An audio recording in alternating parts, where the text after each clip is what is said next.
today, we are here with RK Bob Brown. Bob is an author, speaker, and also a leading expert in foundation repair diagnosis with over 35 years of experience. His best-selling book, Foundation Repair Secrets, reveals how to avoid costly repairs. Known as the Dirt Whisperer, Bob holds multiple patents and certifications, including being a certified foundation repair specialist. Without further ado, welcome to the show, Bob. Thank you. Great to be here. Yeah, so I'm super excited about having you here to hear that you are a specialist within foundation repair. That's a breath of fresh air for investors and for me personally, because there's just so much hidden knowledge and there's so much things that's just not known about that foundation repair world. And so I'm super excited about having you on today. And with that being said, if you could share just a little bit more about yourself and also how you got started in real estate, that'd be great. Sure. So I started well, first of all, I graduated from Arizona State University in 1985, 4 or 5, I can never remember, with a degree in architecture and a degree in finance. And I went on, I had a small company doing concrete repairs. And my first commercial investment, where there was a house in back of me, and I noticed that the telephone company's trucks kept coming in and out of it all the time, and they had a covered carport that they were using. So I called them up and I said, "Hey, can I rent that little covered carport?" And they said, "No." And I said, "Well, why not?" And they said, "Because we're selling it." And I said, "Oh, well, how much do you want for it?" And they said, $13,000. I said, "Sold." Now, it didn't have any walls or anything. It didn't even have any plumbing. It had nothing. It was just a shell, four outside walls, and that was it. So I had to cut up the floors to put the sewer lines in and, build walls. But I had to build out the entire inside. But it was still a really good purchase, and that was my first purchase. And I built this company. I sold it. I built it to about 100 employees. We were doing close to $20 million a year. And I sold it in December of 2022. And over that period of time, I acquired 9 rental houses. I probably had more at one point. And I've got 3 commercial properties that my business used to be in, and I've got other renters in there. Okay, yeah. So it sounds like you're well-versed with business. You're an entrepreneur. You know about real estate investing as well because you have rental property as of today. So if you could shine a light on some of the mysteries regarding foundation repairs. And so since you had an entire business built around that, what are some things that you found as frequently asked questions and things that you really want to educate regular consumers about or real estate investors about that can really help them out? Usually, let's talk about how people would know that they got a problem or a potential problem, right? And then we can see some of the things that I've seen around that and how it relates. So the way you would see things is you're going to notice like cracks in the drywall on the inside. That's probably the most noticeable thing that people see. You can see cracks in block and brick. Sometimes that shows up just as easily. Or you can see cracks in your floor, but just be aware cracks in floors can be caused by a lot of things. Concrete, when you place it, it's initially liquidy, right? And then it gets solid. That process shrinks the concrete, and so cracks naturally form. There's 2 kinds of concrete that's cracked and concrete that will crack. And it's just the way concrete is. It always shrinks. So, I mean, it could be from settlement. It could just be from shrinkage. It could be from thermal movement, which is like stucco. Stucco cracks. They have a lot of thermal movement, so it could be from those. 2 surefire signs to look for: doors and windows.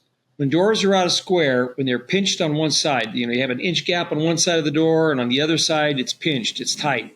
Same with windows. When you see that, that's usually a really good indicator that there's some movement problems going on. People can fix drywall cracks, they can fix floor cracks, they can fix brick cracks, but most people don't fix doors and windows. So that's a really good indicator of things to look for. So commonly, I've seen a lot of issues in the foundation repair industry, because I not only owned a foundation repair company, I also owned a forensic engineering company. And the reason I did that is because I recognized that there was a problem in the industry. And the problem is that, like, let's suppose you're, Joe Q homeowner or investor, all right? And you Google, foundation problems, right? And up comes foundation repair companies because they spend a lot of money on marketing. Well, that's kind of a problem because who are they going to send out? Well, they're going to send out a salesman, and the salesman is 100% commissioned. And those salesmen are pretty successful, and it's a pretty competitive business. So most of those guys those salesmen, they make between 100 and 300,000 a year. And if they don't make 100,000, they're usually let go. So there's a lot of pressure on them to produce. And so their whole idea is they're going to come and tell you, people want to know, okay, I've seen these problems. What does it mean? How bad is it? Is it going to continue to get bad? Is my house going to fall down? Is it a sign of things that I need to watch out for? They have all these questions, right? And that's usually why they call an expert, right? Because they want to get those questions answered.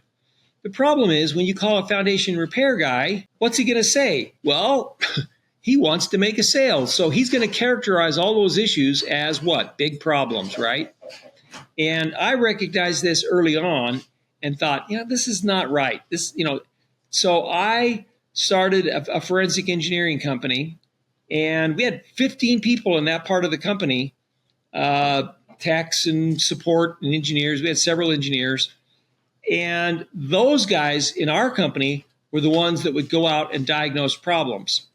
And then they would come up with a repair plan. Okay, do this. And they would give it to the salesman. And the salesman would go and have a discussion with the homeowner about, okay, this is what the engineer recommended. This is why he did it. This is why it's important. Oh, and by the way, the engineer characterized it as this.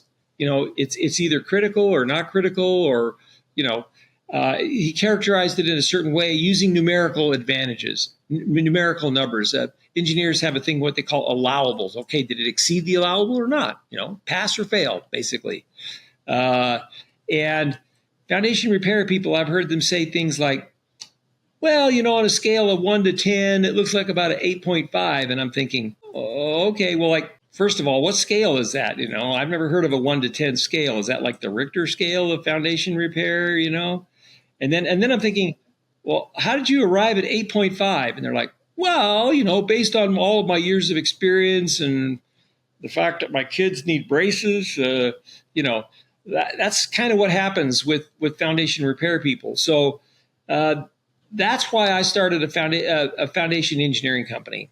And so these foundation engineering companies, how do you go about finding them? Because that's something that I haven't heard a lot about. Those are, it sounds like a really great opportunity to be able to get with an engineer instead of a person that is looking to line their pockets. What is the method to be able to reach out to engineers? And is that a real thing, or what's the best method? Okay, great question. So, first of all, not all engineers are qualified, okay? And I talk about this. By the way, I have 2 documents, the myths and smoke and mirrors, the foundation industry and real estate, and 10 common mistakes.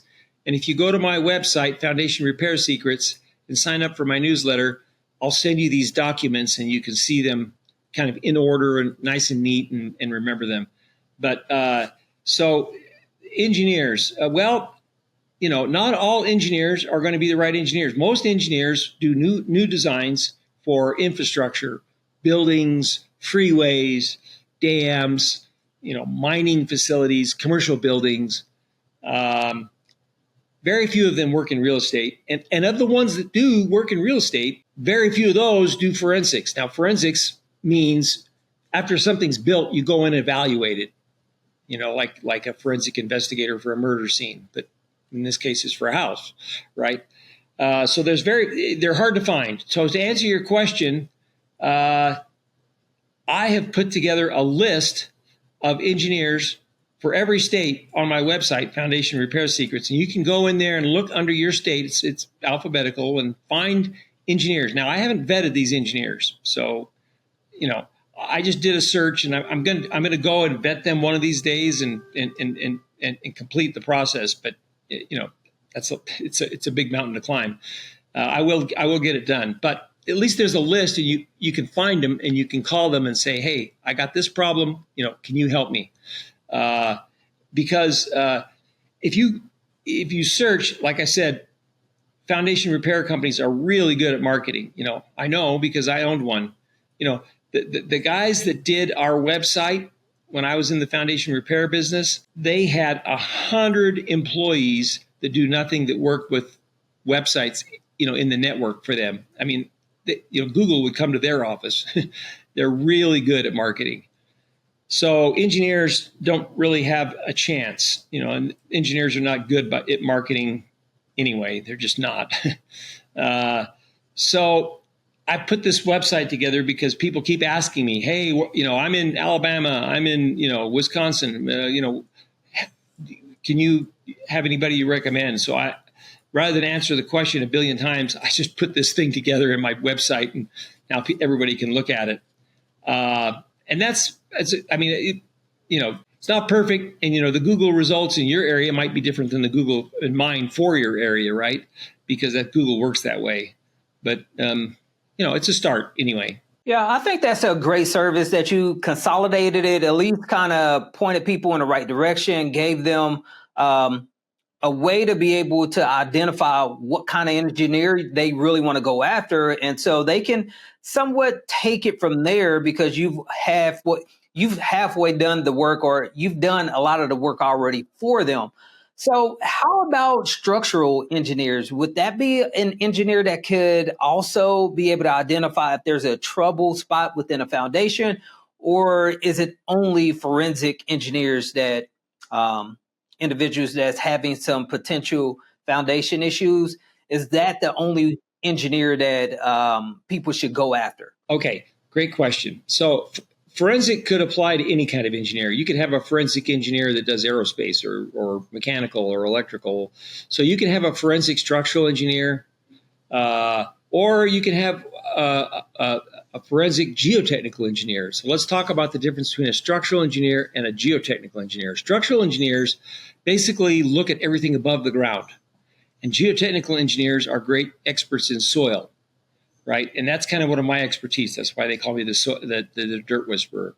And a lot of people think that dirt, it's just this brown stuff that, kind of this mass,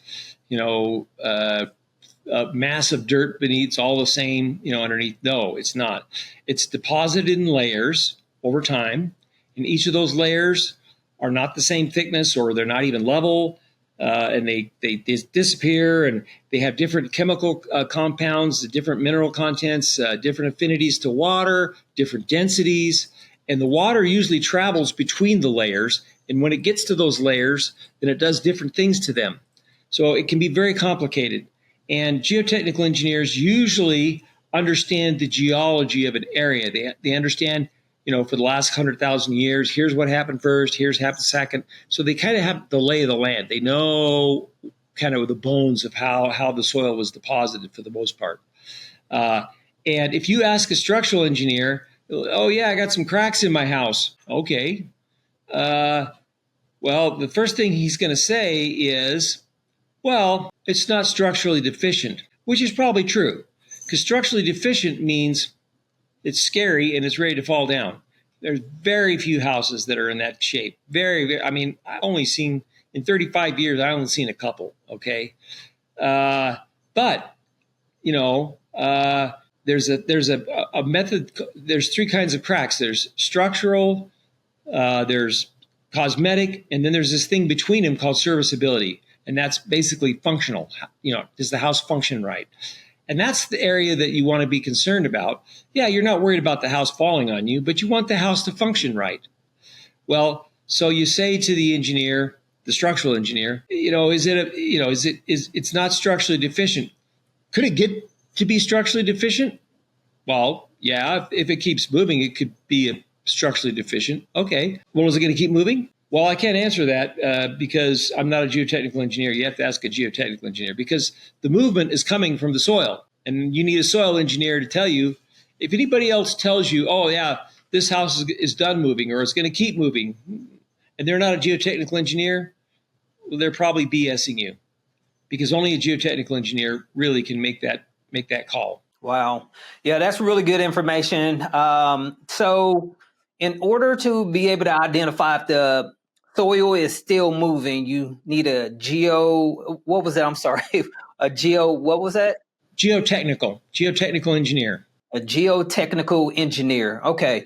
Now, as far as foundation companies, are they able to identify that? I mean, there's some really good outfits out there. There are some really good and sought after, foundation repair companies that do a really good job. Are they just pretty much buffering or building up the foundation strong enough to where it won't move even if the ground is still moving? Is that pretty much what they're going after because they're not connecting with the right engineer? Okay, so let's talk about how you fix the problems. Okay, so if you have settlement, and settlement is caused from two different things. One, if you have clay soils and they dry out and they shrink, you remember seeing these pictures of the desert with all the cracks in the soil, right? That's clay shrinking up. When it dries, it shrinks. And when it gets wet, it swells back. Well, if you were really dry before you built the house and over time it accumulates water, guess what? That soil is going to swell and it's going to heave up, and it's going to heave up some parts of the house more than others, and it's going to cause cracking. And guess what? It looks just like settlement because a lot of times it happens towards the middle of the house where the edge is lower. And so people think, well, I know I have settlement because the edge is lower. Well, not really. It could be that, but it also could be that the middle is going up from swelling clays. Okay, so shrinking clays, if they shrink, then you'll have settlement. That's the first cause of settlement. The second cause of settlement is consolidation of non-clay materials like sands and gravels and silts. They're considerably larger than clay particles, a lot larger, and they could get air voids in them, and and then when you get water, it kind of lubricates them a little bit, and then it consolidates, and you can have settlement. So that's the two things that can happen, and you can fix that problem by what they call underpinning. And most foundation repair companies do a pretty good job with this. I would say most. And what you do is you drive a pile deep in the soil, depending on your area. Could be like in Phoenix area, it's probably only 10, 15 feet. In other parts of the country, you might go 30, 40, 50. In some areas, I've driven piles 100 feet deep. You can, it just depends on the soil conditions in your local, geographic area. But those piles, whatever it is, they drive them until refusal, which means you drive them until you hit something hard enough that it won't go any further. And then when that happens, then you have enough capacity to hold the house and even lift it up and readjust it if it's settled. And most of those products are over-designed. They'll hold a lot more than a house weighs, and they perform very well. So they're good solutions for settlement if they're diagnosed properly. Now, if you have heave, that's a whole other animal. Piers are not going to help you at all. Basically, it's a water issue. And so the easiest thing to do to solve that problem is to make sure you have good grading and drainage. And this is my little tip for all of you that want to have a cheaper solution to fix these problems. And basically it's make sure you have good drainage. The water has to slope away from the house. There can't be any sidewalks in the way that impede it. You can't, and it has to have good drainage and your gutters. People have gutters on their house and they have downspouts, and then the downspout ends right at the corner of the house and just spreads all that water concentrated from the roof into one spot, which is really horrible. It's like an injection point. So what you want to do is you want to get a line. I prefer them to be underground, but You could do it above ground if you wanted, to get that water 20 feet away from the house. Now, I'm going to say that with a caveat, because if you're in a really wet climate, let's say you're in Louisiana or Dallas or even Houston, okay, where you have really wet soils, then it gets a little more tricky in some ways, because what you want to do is not necessarily move the water away. You want to keep the water in, because the soil was really wet before the house was built. And now if it dries out, then you have settlement on the edges. So over there, they put soakers around the house and with a timer and soak it every day just to keep those soils from shrinking up. So a lot of it depends on the local geology, which is why geotechnical engineers are so important.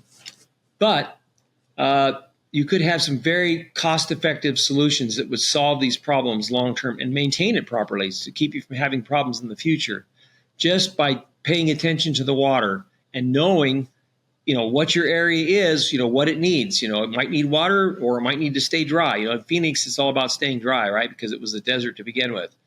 In a really wet climate, might be the opposite of that, right? Yeah, that's an excellent tip there, to make sure that your water is flowing significantly away from the house so that you prevent that expansion and pressure up against the foundation, and which can cause some significant issues there. So for us as investors, is there any deal killers that we should know about, or really expensive repairs? Let's say that we're looking at making an investment on a property, and we go in and we see some major foundation issues. Is there anything that we should be aware of that's going to be a really expensive foundation repair more than others? Great question. So piers are very expensive. Most companies charge about $2,000 a pier to install them. Well, and they space them 8 feet apart from each other around the troubled areas, around the sunken areas. So if you have the whole half of the house, you could have 30 piers. You're easily looking at $60,000 or more. And you might have to pay to put some foam under the slab to kind of, once you lift the piers up, you fill that void under the slab. So that might be another $5,000 or $10,000. You could easily be $80,000, $90,000 if you have a significant settlement problem. Now, do you have to do that? The house is definitely not going to fall down. You never know. I guess it could, but two houses in 35 years is not very many. So you might be able to just fix the drainage problems and patch all the cracks, and that might solve the problem. So it could be really cheap. But if it's a significant settlement, like let's suppose that your floors are really noticeably sloped, well, it's kind of hard to hide that, right? In that case, you might be in for installing some piers and doing some maybe some void filling under the slab, and you might be looking at an expensive fix, because these products are somewhat expensive. They're good products, but they're expensive. Okay, and how about the more deceptive foundation repairs? So I'm sure that you saw your fair share of foundation repairs that they look worse than what they actually are. And for an untrained eye, what are those repairs? What should homeowners or investors be aware of that they're really not that substantial in cost? Is there any foundation repairs that stands out with fitting that criteria? So on houses that they have the trusses that are up in the attic, right? And since about 1960, they have these prefabricated trusses, and they spread all of the weight to the perimeter walls. So all of the interior walls of the house, they don't hold up anything. They're just free floating, and the trusses are above them, and they don't push down on them at all, or at least they shouldn't. So if you have problems on the interior walls only and no problems on the exterior walls, that probably means that you've got some soil movement on the slab, which probably means more heave, right? And it has nothing to do with the foundation. It's not a foundation issue at all, really. And so, I mean, I developed and patented a process to dry out the clay soils under a foundation that's relatively cheap. I haven't had time to really market it to foundation repair contractors, but at some point, I think people will start doing that because it's a cheap fix for those kinds of problems. Again, if you have heaving in the middle of a house, if it's higher in the middle and there's only cracks on the interior walls and none on the exterior walls, I say probably. It's probably going to be a heave problem. There's exceptions for every rule. It's a complicated business, but probably means, and so cutting off the water would definitely help that, right? Getting the water away would solve that problem. Another thing you can do is, you can monitor a house for a year. Put some tape over the cracks, see if it's moving. Might be done moving, patch the cracks and be done with it, right? Monitor it for a year and see what happens. Maybe you have a year on your hands, and maybe it's yours, and you're or whatever. Or if you buy it, and you want to roll the dice, monitor it and see. You might get away with not having to do anything by monitoring it for a year.